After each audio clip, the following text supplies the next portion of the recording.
Hello students. I don't know यार last class में क्या हुआ। There was no sound I know, but mic connected था initially, तो you can see initially sound है, but then उसके बाद ऑटोमेटिकली साउंड ऑन हुआ है क्वेश्चन 7 के बाद।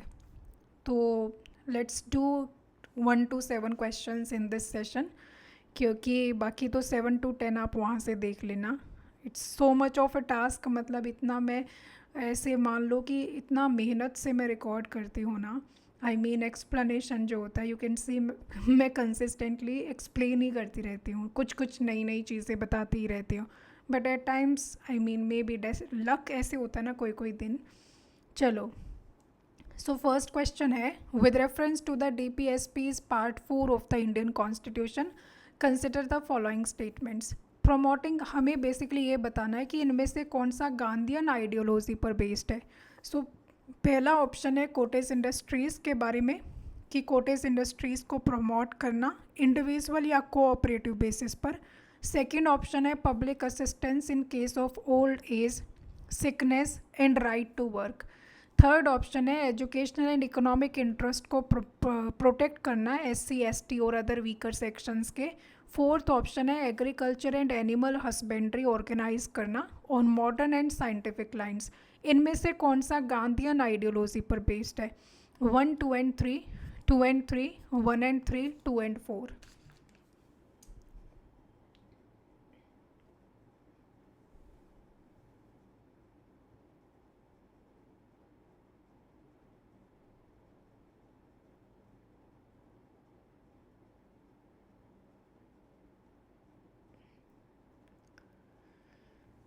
See, first of all, Gandhian principle, you know that DPSPs are in part 4 of the constitution and article कौन से हैं? Article 36 to 51 है, not justiciable, non justiciable है, non enforceable है, you can't go to the court on their violation। Also जो हमारा constitution है ना, वो DPSPs को क्लासीफाई नहीं करता है, but they are broadly grouped into 3 parts: socialistic principles, Gandhian principles and liberal intellectual principles. अब इसमें से गांधीयन प्रिंसिपल्स पर ये क्वेश्चन है, सो याद रखना 40 से शुरू करना, स्टार्ट विद 40, देन 3 ऐड कर दो, so it will be 43, then 43 के साथ 43B आ जाता है, फिर 3 ऐड कर दो 46, 46 के बाद 47, 48। सो 40, 43, 46, 47, 48 सिंपल है। Now what is in the article 40? It is village panchayat, village panchayat, local self government. 43 is cottage industries on individual और cooperative basis. 43B is the cooperative societies, cooperative societies. 46, 6 - 4 क्या होता है? 2। 2 से याद रखना है SC ST, it is related to the SC ST and weaker sections का educational upliftment. Article 47, अब 47 पर दारू कौन पीता है? So it is related to the intoxicating drinks को प्रोहिबिट करना। आर्टिकल 48 हमारा है एग्रीकल्चर एंड एनिमल हस्बेंड्री से रिलेटेड, एग्रीकल्चर सॉरी काउ स्लाउटर से रिलेटेड है, याद रखना नहीं तो गड़बड़ हो जाएगी। It is related to the 48 दो जगह है, यहाँ पर जो 48 है ना वो काउ स्लाउटर को प्रोहिबिट करने से रिलेटेड है, एनिमल स्लाउटर को प्रोहिबिट करने से रिलेटेड। सो 40 हो गया विलेज पंचायत, 43 हो गया cottage industries, 43B cooperative societies. So 40 + 3 हो गया, 10 3 और ऐड कर दो, 46, 6 - 4 2, सो SC ST। 47 47 पर ड्रिंक्स नहीं करते, सो इंटॉक्सिकेटिंग ड्रिंक्स को प्रोहिबिट करना। 48 एनिमल स्लाउटर को प्रोहिबिट करता है। अब इसमें से देख लो कौन कौन से हैं। कोटेज इंडस्ट्रीज बताया आर्टिकल 43 है, तो ये गांधीयन प्रिंसिपल है। सेकंड ऑप्शन गलत है, क्योंकि जो राइट टू वर्क है ये सोशलिस्टिक प्रिंसिपल है, it is not Gandhian principle. Gandhian principle जो है ना वो या तो SC ST से रिलेटेड है, या फिर वो एनिमल स्लाउटर से रिलेटेड है, या फिर वो ड्रिंक नहीं करनी, गुजरात में ड्रिंक्स बैन है, सो वो गांधीयन फिलोसफी से रिलेटेड है। उसके बाद जैसे कि और क्या है, काउ स्लाउटर या एनिमल स्लाउटर को बैन कर देना। Cottage industries, local self government, village upliftment, weaker section upliftment, ये सब गांधीयन फिलोसफी पर है। सो थर्ड ऑप्शन करेक्ट है। आर्टिकल 46 क्या कहता है? SC STs के इकोनॉमिक इंटरेस्ट को प्रोटेक्ट करना है। सो ये गांधीयन फिलोसॉफी है। फोर्थ ऑप्शन गलत है, ये आर्टिकल 48 है ये, एग्रीकल्चर और एनिमल हस्बेंड्री को ऑर्गेनाइज करना, ये लेकिन लिबरल इंटेलेक्चुअल का पार्ट है, लिबरल इंटेलेक्चुअल का पार्ट है, it is not in Gandhian philosophy. समझ, ये ऐसे मत सोचना कि आर्टिकल 48 तो गांधीयन में है, वो अलग है, that is different, preventing animal slaughter, so वो अलग है और ये अलग है, ये लिबरल इंटेलेक्चुअल है और वो गांधीयन है। सो इसमें 1 and 3 would be the right answer. ठीक है, सो यहाँ मैंने लिखा भी हुआ है 40, 43, 43B, 46, 47, 48। ठीक है, आर्टिकल 41 सोशलिस्टिक प्रिंसिपल है which is right to work और बाकी public assistance in unemployment, old age, sickness और डिसेबलमेंट। फिर article 48 which focuses on agriculture and animal husbandry, this is liberal intellectual. State का नाम चेंज करने के लिए ये क्या किसी भी स्टेट का नाम, एरिया या फिर बाउंड्री चेंज करने के लिए। सो आर्टिकल 3 क्या कहता है कि पार्लियामेंट जो है वो लॉ फॉर्म, आई मीन कोई भी लॉ ला सकती है ताकि नया स्टेट फॉर्म करना हो या फिर एग्जिस्टिंग। आर्टिकल 4 ये कहता है कि आर्टिकल 3 and 2, आर्टिकल 2 भी इसी से रिलेटेड है। 2 में अगर मान लो नया स्टेट फॉर्म करना है, 3 में मान लो बाउंड्री चेंज करने या फिर नेम चेंज करना है। ओके, तो यहाँ चल रहा था ये, सॉरी चलो शुरू करते हैं। आई मीन शुरू तो कर ही रखा है हमने, तो फर्स्ट क्वेश्चन अपना हो गया ना। Now coming to the second question, ये कहता है कि इनमें से, क्योंकि मैं ये लेक्चर पहले रिकॉर्ड कर चुकी हूँ तो आपको लगेगा कि मैं फास्ट जा रही हूँ, बट अपन ये थोड़ा सा ब्रीफली कर लेते हैं, एक्सप्लेनेशन तो ऑब्वियसली कंप्लीट ही है। सो इनमें से कौन से प्रिंसिपल्स जो है ना, मतलब इनमें से कौन से एक्ट हैं जो कि डीपीएसपी को इम्प्लीमेंट करते हैं। अब ये क्वेश्चन ऐसा पहले भी आ चुका है और मैंने बताया कि कोई एक्ट किसी चीज़ को इम्प्लीमेंट करता है या इंश्योर करता है, वो बहुत ही माइल्ड वर्ड है, वो कर सकता है क्योंकि एक्ट में बहुत सारे प्रोविजंस होते हैं, यू नेवर नो कि उसके अंदर और क्या चीज़ कंटेन्ड है, सब कोई सारे एक्ट तो नहीं पढ़ता है ना। सो यहाँ पर 1, 2, 3, 4 चारों ऑप्शंस ही करेक्ट हो जाते हैं। मैटरनिटी बेनिफिट एक्ट जो है हमारा, क्या कोई डीपीएसपी मैटरनिटी रिलीफ से रिलेटेड नहीं है? बिल्कुल है, जो हमारा आर्टिकल 42 है। आर्टिकल 42 क्या कहता है? आर्टिकल 41 तो क्या कहता है कि राइट टू वर्क होना चाहिए, कि भाई काम करने का अधिकार हो, है ना, स्टेट को ये प्रोवाइड करना है कि वर्क प्रोवाइड करना है। बट 42 कहता है कि वर्किंग कंडीशंस भी प्रोवाइड करनी है, वर्किंग कंडीशंस होनी चाहिए ह्यूमेन, मैटरनिटी रिलीफ का प्रोविज़न होना चाहिए, मैटरनिटी लीव्स, जॉब सिक्योरिटी होनी चाहिए। सो ये सब डीपीएसपी को इम्प्लीमेंट करता है ना, मैटरनिटी बेनिफिट एक्ट आर्टिकल 42 को इम्प्लीमेंट करता है। फिर जो नेशनलाइजेशन ऑफ बैंक है, उसमें भी तो नेशनलाइजेशन क्यों करना पड़ा था? ताकि फाइनेंशियल इंक्लूजन हो, ताकि रूरल एरियाज़ में बैंकिंग एक्सपांड हो, ताकि जो प्रायोरिटी सेक्टर्स हैं उनको डायरेक्ट क्रेडिट डिलीवरी हो सके। सो बेसिकली कॉन्सेंट्रेशन, मतलब किसी कुछ ही लोगों के हाथ में ना हो, कॉन्सेंट्रेशन वाइडर हो, मतलब वेल्थ का जो डिस्ट्रीब्यूशन है वो वाइडर हो, मटेरियल रिसोर्सेज का डिस्ट्रीब्यूशन कॉमन गुड के लिए हो। तो 39B जो हमारा डीपीएसपी है और जो 39C है जो सोशलिस्टिक प्रिंसिपल्स हैं, वो नेशनलाइजेशन ऑफ बैंक्स के हिसाब से है ना। आई मीन ये एक्ट उनको फुलफ़िल करता है। मटेरियल रिसोर्सेज का distribution for the common good, मतलब प्रायोरिटी सेक्टर्स को लेंडिंग ज़्यादा देनी चाहिए, मैंडेटरी क्राइटेरिया होता है।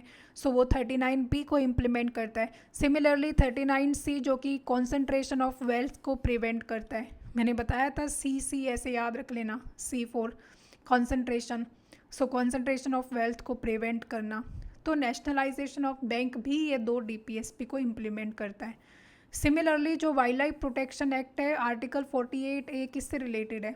इट इज़ ए डीपीएसपी जो कि एम करता है कि स्टेट को एनवायरनमेंट और वाइल्ड लाइफ को प्रोटेक्ट करके रखना है। सो इसमें इसी से रिलेटेड प्रोविजंस ही तो हैं, इसमें हमारे शेड्यूल्स हैं ना, कि मतलब किलिंग ऑफ एनिमल के लिए पनिशमेंट होगी या फिर फाइन लगेगा, वो सारी चीज़ें, तो ये भी डीपीएसपी को इम्प्लीमेंट करता है। अब बात आती है सीआरपीसी की, क्रिमिनल प्रोसीजर कोड, ये 1973 का है। अब इसमें आपको लग सकता है कि ये कौन से डीपीएसपी को इम्प्लीमेंट करता है। सो आर्टिकल 40 को इम्प्लीमेंट करता है। एज पर सीआरपीसी लॉज ना जुडिशरी इंडिपेंडेंट होनी चाहिए, जुडिशियल एडमिनिस्ट्रेशन इंडिपेंडेंट होना चाहिए। सो आर्टिकल 50 भी तो यही कहता है, याद है मैंने आपको 50-50 करके याद करवाया था। सो इसमें ये बोलता है कि जुडिशरी और एग्जीक्यूटिव का सेपरेशन होना ज़रूरी है एज पर सीआरपीसी 1973। सो इसका मतलब ये आर्टिकल 50 को इम्प्लीमेंट कर रहा है। सो इसका मतलब ये डीपीएसपी को इम्प्लीमेंट कर रहा है। चलो next question, consider the following with reference to Swaran Singh committee. अब आपको पता है स्वर्ण सिंह कमेटी आई थी 1976 में, किससे रिलेटेड थी? इसने फंडामेंटल ड्यूटीज़ रिकमेंड करी थी कि भाई आपके फंडामेंटल राइट्स तो हैं, आप इंजॉय करते हो, बट आपकी कुछ सारी रिस्पॉन्सिबिलिटीज़ होनी चाहिए टुवर्ड्स द नेशन। सो फिर इसने 10 फंडामेंटल ड्यूटीज़ इंक्लूड करी थी, बट रिकमेंड इसने 13 की थी, 13 रिकमेंड की थी। 3 ऐसी ड्यूटीज़ थी जो कि एक्सेप्ट नहीं करी गई थी। जो 42nd अमेंडमेंट एक्ट आया था ना, जिसको मिनी कॉन्स्टिट्यूशन बोलते हैं, उसमें 10 फंडामेंटल ड्यूटीज़ ऐड करी गई और 3 को उसमें ड्रॉप कर दिया गया। वो 3 कौन कौन सी थी ये पूछा गया इस क्वेश्चन में, कौन कौन सी एक्सेप्ट नहीं करी गई थी। सो पहला है ड्यूटी टू पे टैक्सेस, बिल्कुल सही है। इस कमेटी ने बोला था कि जो टैक्स पेमेंट है ना वो हर किसी की ड्यूटी होनी चाहिए, बट गवर्नमेंट ने इसको एक्सेप्ट करने से मना कर दिया था। दूसरा ऑप्शन, अगर मान लो कोई फंडामेंटल ड्यूटी परफॉर्म नहीं कर रहा है तो उस केस में पेनल्टी लगा सकती है पार्लियामेंट। सो इसको भी एक्सेप्ट नहीं किया गया था।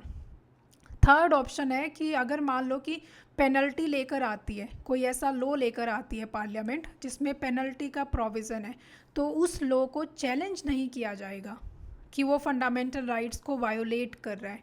सो इसको भी ड्रॉप कर दिया गया था, इसको भी एक्सेप्ट नहीं किया गया था। सो ये तीनों ही ऐसी फंडामेंटल ड्यूटीज़ थी जो कि स्वर्ण सिंह जी ने रिकमेंड करी थी बट हमने एक्सेप्ट नहीं करी थी। सो ये सेटअप करी गई थी 1976 में।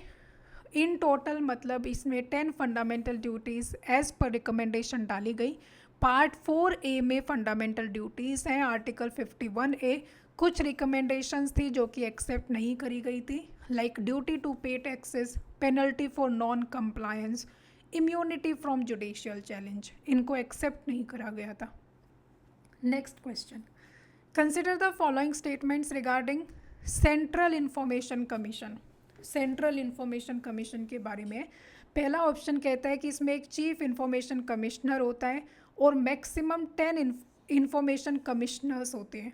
दूसरा ऑप्शन है इनका जो टर्म ऑफ ऑफिस है वो 5 साल का होता है।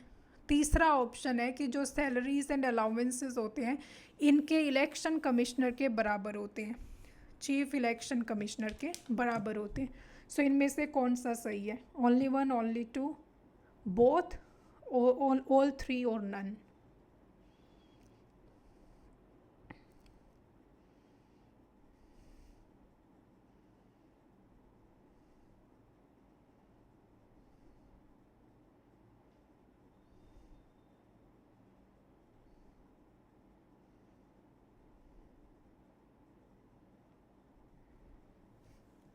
Okay, so let's move to the explanation. CIC जो है ना ये एक स्टैट्यूटरी बॉडी है। फर्स्ट ऑफ ऑल ये RTI एक्ट 2005 के अंडर सेटअप करी गई थी, right to information act 2005। And yes this is very much correct कि इसमें एक तो चीफ इंफॉर्मेशन कमिश्नर होता है और मैक्सिमम 10 इंफॉर्मेशन कमिश्नर्स होते हैं। सेकंड स्टेटमेंट लेकिन गलत है। एक्चुअली क्या था ना, जो सबसे पहले RTI एक्ट था 2005 का, उसमें तो बोला गया था कि 5 साल का इनका टर्म रहेगा, 5 इयर्स का टर्म रहेगा। बट फिर इस एक्ट को अमेंड किया गया था 2019 में, 2019 में। तब ये बोला गया कि इनका टर्म फिक्स नहीं रहेगा, सेंट्रल गवर्नमेंट इनका टर्म डिसाइड करेगी, it will be decided by the central government. So ये गलत है। अच्छा, इनको अपॉइंट कौन करता है? इनको अपॉइंट करता है प्रेसिडेंट। प्रेसिडेंट के साथ एक कमेटी होती है, उस कमेटी का प्राइम मिनिस्टर हेड होता है। ऑल्सो उस कमेटी में लीडर ऑफ अपोजिशन लोकसभा एक मेंबर होता है। उस कमेटी में एक कैबिनेट मिनिस्टर भी होता है जो कि प्राइम मिनिस्टर नॉमिनेट करता है कैबिनेट में से। ठीक है, तो 5 साल का टर्म अब इनका नहीं है, इनका टर्म फ्लेक्सिबल है, सेंट्रल गवर्नमेंट डिसाइड करती है। थर्ड ऑप्शन भी गलत है। एक्चुअली सेम चीज़ हुई थी कि जो आरटीआई एक्ट था ना 2005 का, उसमें तो इनकी सैलरी इलेक्शन कमिश्नर के बराबर ही रखी गई थी। बट देन 2019 का जब अमेंडमेंट आया तो उसमें फिर से ये बोला गया कि जो सैलरीज एंड अलाउंसेस है ना, वो सब सेंट्रल गवर्नमेंट ही डिसाइड करेगी, जो भी सर्विस कंडीशंस हैं, सैलरीज एंड अलाउंसेस हैं। सो इसमें only one is the correct answer. यहाँ आप पढ़ सकते हो, स्टैट्यूटरी बॉडी है, आरटीआई एक्ट 2005 के अंदर सेटअप है। चीफ इंफॉर्मेशन कमिश्नर होगा, मैक्सिमम 10 इंफॉर्मेशन कमिश्नर्स होंगे, प्रेसिडेंट अपॉइंट करेगा। एक कमेटी होगी जिसमें प्राइम मिनिस्टर चेयरपर्सन होगा, लीडर ऑफ अपोजिशन लोकसभा होगा, और एक यूनियन कैबिनेट मिनिस्टर होगा nominated by the prime minister. पहले इनका जो टर्म था वो 5 साल का था, बट बाद में रिमूव कर दिया गया। अब सेंट्रल गवर्नमेंट इनका टर्म प्रिस्क्राइब करती है। ऑल्सो जो CIC है, चीफ इंफॉर्मेशन कमिश्नर है, उसकी रिटायरमेंट एज फिक्स है 65 ईयर्स। प्लस जो चीफ इलेक्शन कमिश्नर है उसके इक्विवेलेंट इनकी सैलरी और अलाउंसेस थी पहले, बट 2019 में इसको भी चेंज कर दिया गया। ठीक है, इसको भी चेंज कर दिया गया। Next question is regarding the financial emergency, जो हमारा आर्टिकल 360 है। ऑप्शन 1 कहता है कि जो प्रोक्लेमेशन है वो सिंपल मेजॉरिटी से पास होता है। ऑप्शन बी, 2 ऑप्शन है, the proclamation can be revoked by the special majority of both houses. Option 3, financial emergency एक बार लगाई गई है जब 1991 का फाइनेंशियल क्राइसिस आया था।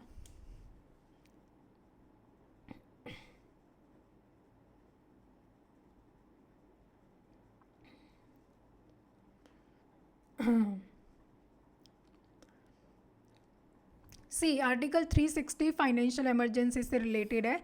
प्रेसिडेंट फाइनेंशियल इमरजेंसी इनिशिएट कर सकता है जब भी उसको लगता है कि पूरे इंडिया की फाइनेंशियल सिचुएशन थ्रेटन्ड है, या किसी टेरिटरी की फाइनेंशियल सिचुएशन या क्रेडिट सिचुएशन थ्रेटन्ड है। अब प्रेसिडेंट जैसे ही इनिशिएट करता है फाइनेंशियल इमरजेंसी, पार्लियामेंट का अप्रूवल लेना ज़रूरी होता है। अब ये जो अप्रूवल है ये सिंपल मेजॉरिटी से पास होना चाहिए। ठीक है, तो फर्स्ट ऑप्शन बिल्कुल करेक्ट है। सेकंड ऑप्शन गलत है। देखो, जो रिवोकेशन है ना, एक तो जो फाइनेंशियल इमरजेंसी है ये इनडेफिनेटली चल सकती है जब तक इसको रिवॉक नहीं किया जाता, और इसमें सब्सिक्वेंट वो बार बार प्रोक्लेमेशन की ज़रूरत नहीं पड़ती है, ये इनडेफिनेटली चलेगी जब तक इसको रिवॉक नहीं किया जाएगा। अब इसको रिवॉक करने का जो काम है वो सिर्फ और सिर्फ प्रेसिडेंट का है। प्रेसिडेंट फिर से एक प्रोक्लेमेशन लाकर इसको रिवॉक कर सकता है, और वो जो रिवोकेशन का प्रोक्लेमेशन है उसमें को किसी भी तरह की मेजॉरिटी या किसी भी तरह का पार्लियामेंट अप्रूवल नहीं चाहिए होता है। सो ये गलत है। थर्ड ऑप्शन भी गलत है। अभी तक एक बार भी फाइनेंशियल इमरजेंसी नहीं लगी है इंडिया में, ऑल्दो हमारी 1991 में we were facing severe economic crisis, severe financial crisis, even then financial emergency नहीं लगी थी। So far no financial emergency has been declared. So article 360 है, प्रेसिडेंट अगर सेटिस्फाई होता है कि हाँ भाई फाइनेंशियल इमरजेंसी की ज़रूरत है, तो प्रेसिडेंट इनिशिएट करेगा प्रोक्लेमेशन, फिर दोनों हाउसेस से वो अप्रूव होगा, सिंपल मेजॉरिटी से अप्रूव होगा, एंड 2 मंथ्स का टाइम पीरियड दिया जाएगा। इनडेफिनेटली ये कंटिन्यूड रहेगा, रिवॉक किया जाएगा प्रेसिडेंट के द्वारा। पार्लियामेंट्री अप्रूवल नहीं चाहिए रिवोकेशन के लिए। कोई भी फाइनेंशियल इमरजेंसी सो फार डिक्लेयर इंडिया में नहीं हुई है, ऑल्दो हम लोग क्राइसिस फेस कर चुके हैं 1991 में। Next question, how many of the above objectives are mentioned in the preamble. Simple question है ये कि हमारे प्रीएम्बल में इनमें से कौन सी चीज़ मेंशन्ड है। Economic justice, liberty of faith, dignity of individual, integrity of nation. Now मैंने आपको प्रीएम्बल पूरा बहुत अच्छे से पढ़ाया हुआ है ना। So we the people of India से प्रीएम्बल स्टार्ट होता है, फिर इंडिया क्या है, सोवरेन है, सोशलिस्ट है, सेक्युलर है, डेमोक्रेटिक है, रिपब्लिक है। फिर इंडिया में जस्टिस की बात आती है, सोशल, इकोनॉमिक और पॉलिटिकल जस्टिस। फिर लिबर्टी आती है, liberty of thought, expression, belief, faith, worship. फिर आती है equality, equality of status and opportunities. ठीक है, फिर फ्रेटर्निटी आती है, फिर dignity of the individual, dignity of individual, फिर unity and integrity of the nation, unity and integrity of the nation. So इसमें सारे ही इंक्लूडेड हैं, इकोनॉमिक जस्टिस भी है, लिबर्टी ऑफ फेथ भी है, डिग्निटी ऑफ इंडिविजुअल भी है, इंटीग्रिटी ऑफ नेशन भी है। अब आपके लिए एक क्वेश्चन है कि 42nd अमेंडमेंट एक्ट से कौन कौन से वर्ड्स ऐड करे गए थे टू द प्रीएम्बल, ये मैं आपको पढ़ा चुकी हूँ, ठीक है। So these are the objectives mentioned in the preamble. Justice तीनों तरह की, liberty thought expression belief faith worship, equality status and opportunities, fraternity dignity individual की, unity and integrity of the nation. अब ये क्वेश्चन मैंने उस सेशन में, उसमें मेरी वॉइस है 7th क्वेश्चन के बाद, सो मैं यही वाइंड अप कर रही हूँ। Till then bye, take care, I will meet you in next session.